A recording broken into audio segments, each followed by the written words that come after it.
Olá pessoal, vamos agora na última parte da aula, né? Só lembrando o vídeo anterior, a gente começou a falar sobre as principais teorias, conceitos, princípios, modelos utilizados na teoria da atividade, né? A gente falou um pouco de mediação, né? Da teoria de Vygotsky da ação mediada, e agora eu vou falar para vocês um pouquinho, mas só mais duas teorias e a gente acaba esse vídeo de uma vez.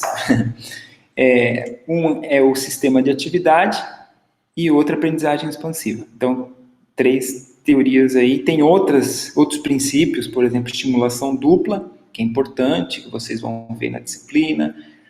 O movimento do abstrato ao concreto, vocês vão ver na disciplina. Mas aqui, nessa aula, três. Mediação cultural, que é como a gente falou, que é a ação, que essa relação sujeito-objeto é mediada por instrumentos, e esses instrumentos não são somente técnicos, mas também são psicológicos.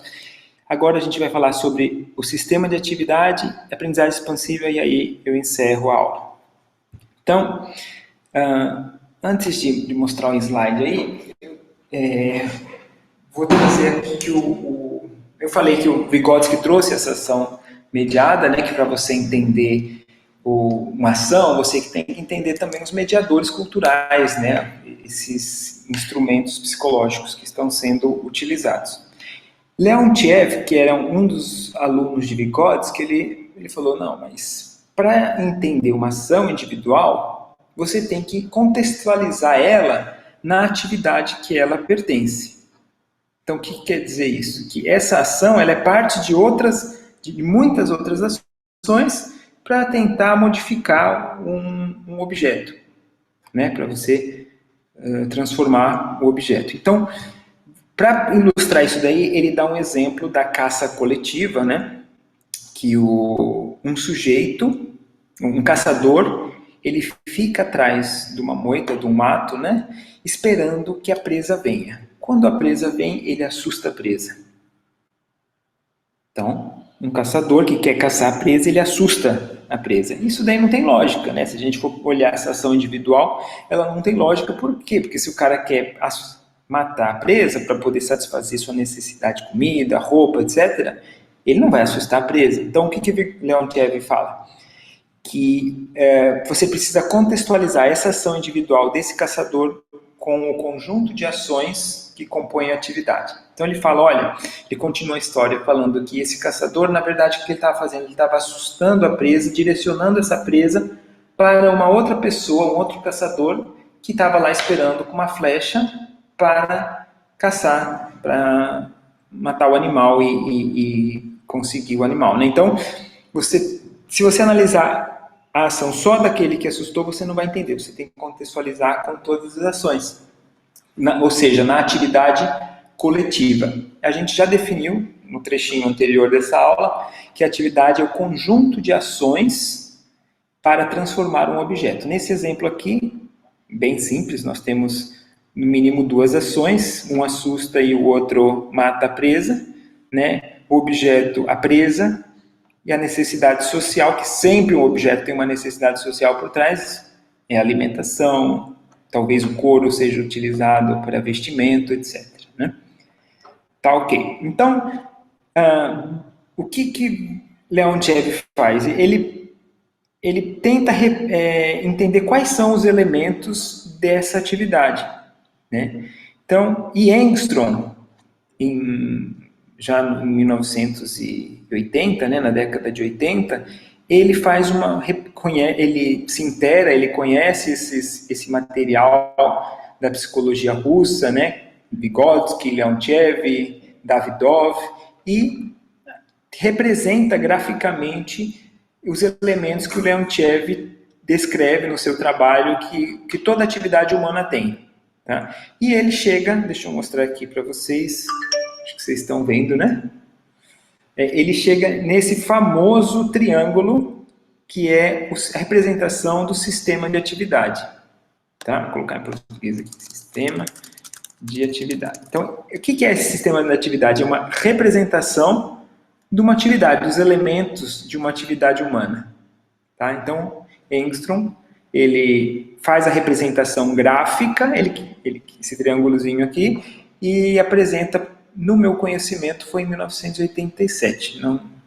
Eu acredito, não sei se apresentou antes, mas acredito que foi em 87. Então, o que nós temos aqui?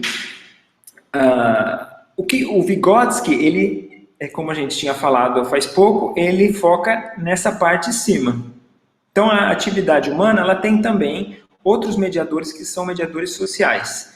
Então, é a divisão de trabalho. Então, para a gente entender a ação humana, a gente precisa também entender a divisão do trabalho.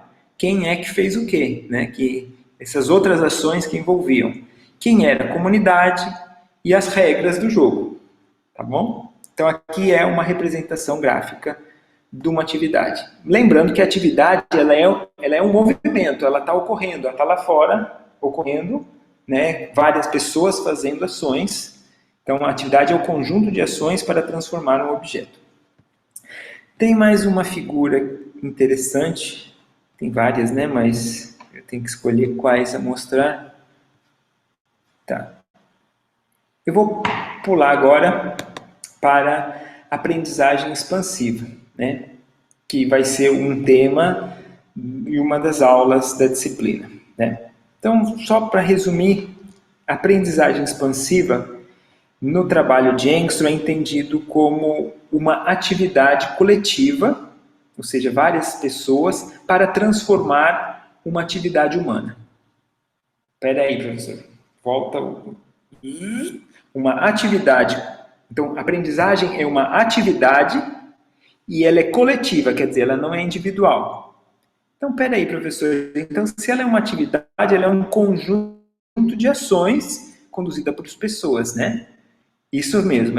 Então, a aprendizagem expansiva, ela é uma atividade. Portanto, ela tem uma série de ações. Que tipo de ações? Vamos ver aqui nessa representação gráfica que eu estou mostrando para vocês. Tem ações de questionamento, análise, modelagem, examinar o modelo, né, teste, de implementação, de reflexão, consolidação. Tá? Então, o que o Engstrom fez? Ele pegou a teoria da aprendizagem expansiva, ele representou graficamente quais são as ações que se conduz para transformar uma atividade. Legal. Então, a aprendizagem expansiva é uma atividade, portanto, é composta de ações, que pessoas estão fazendo coisas para transformar alguma coisa.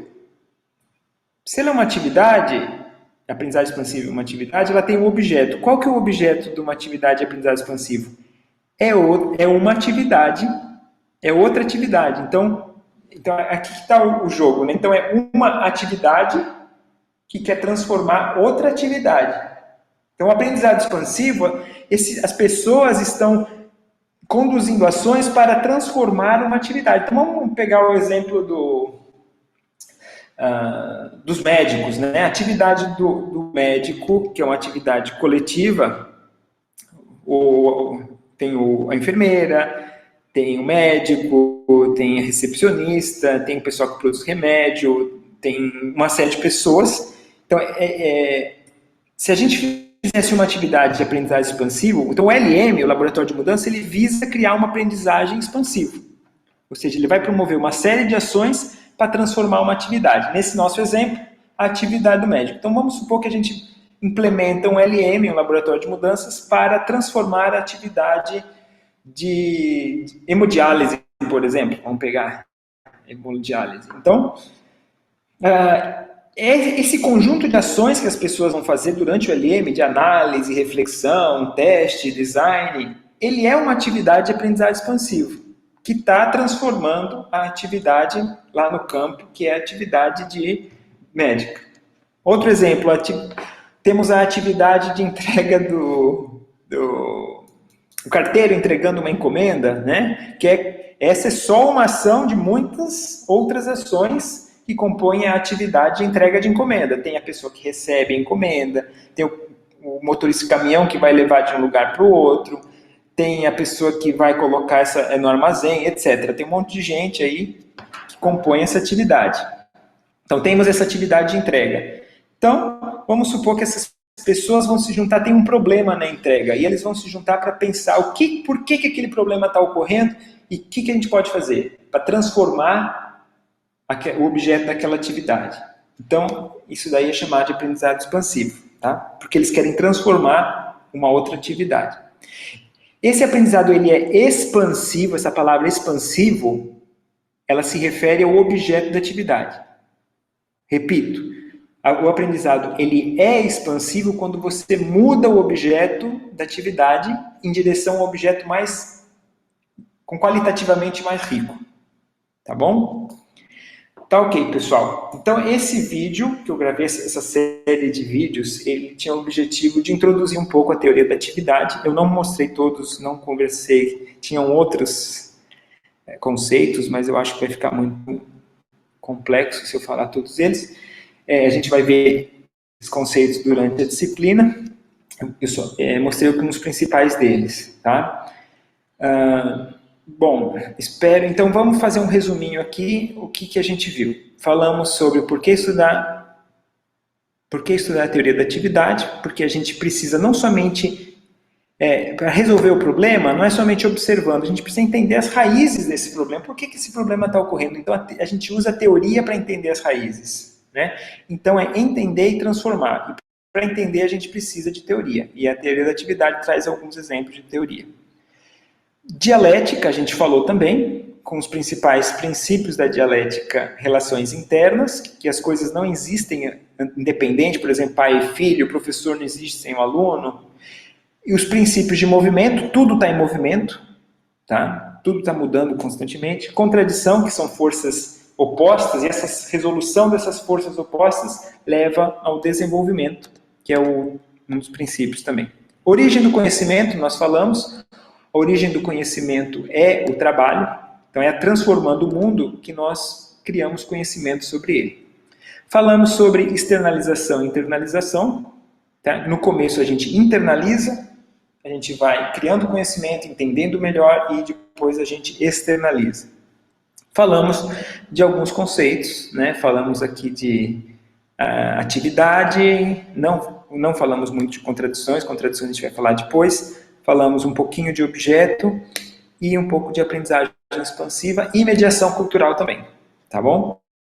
Então, eu peço aí que vocês se reúnam e pensem aí em algumas dúvidas. Então, o restante da aula, que eu ia falar de outros conceitos, fica como um bônus, como um crédito, que vocês vão fazer o seguinte, vocês vão pensar em algumas dúvidas, algumas perguntas, vocês têm as leituras que vocês vão fazer durante a disciplina, formulem algumas perguntas, me enviem, e aí eu gravo novamente, tentando responder especificamente essas dúvidas nos conceitos, tá bom? Então tá bom. Já é gravação, vocês não podem responder, vocês têm que aceitar. Tchau, pessoal, até mais.